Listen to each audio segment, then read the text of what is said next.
umaga or hapon sa lahat ng mga ginang na nanonood ngayon. And ako nga pala si Nem Castro, isa sa mga health officer ng Pembo, Makati City.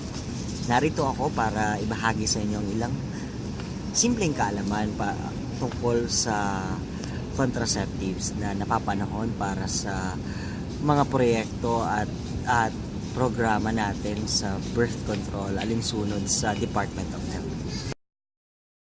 Madaling paraan at pinakamadaling makuha ay ang tinatawag natin na condom. So ito ay isang uri ng rubber na sinusuot sa ari ng lalaki, and meron din namang para sa mga babae, pero malimit ay mga lalaki ang gumagamit nito.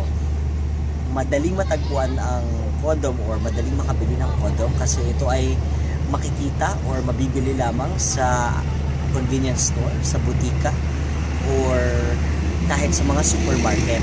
At hindi lang yan, ang ating pong mga barangay ay, or sa barangay health center ay meron ding pinoprovide na mga condom every month na ito ay binibigyang pondo ng ating munisipyo. At sa aming mga tala, makikita namin na naglalaro sa 2% hanggang 3% ang liit ng tsansa na hindi mabuntis ang iyong katalik, kasi ito ay dahil lang yan, dahil sa goma na yan, mas nakakasiguro tayo at na mapipigilan ang paglangoy ng similya ng lalaki patungo sa babae. Ay ang paggamit ng pills. Ito ay isang uri ng gamot na tinitake ng mga babae sa unang araw after nila ng menstruation period. And mabibili at makukuha ang mga ito sa mga butika at sa mga barangay health center. Itong gamot na to ay magagamit sa 21 araw. At ang ginagawa nito ay pinipigilan nito ang hormones para ang mga egg cell na handa para sa fertilization ay hindi ganong maging aktibo. Yung paggamit ng IUD, mayroong dalawang klase ng IUD. Isa ay ang copper at ang pangalawa is yung hormonal progesterone.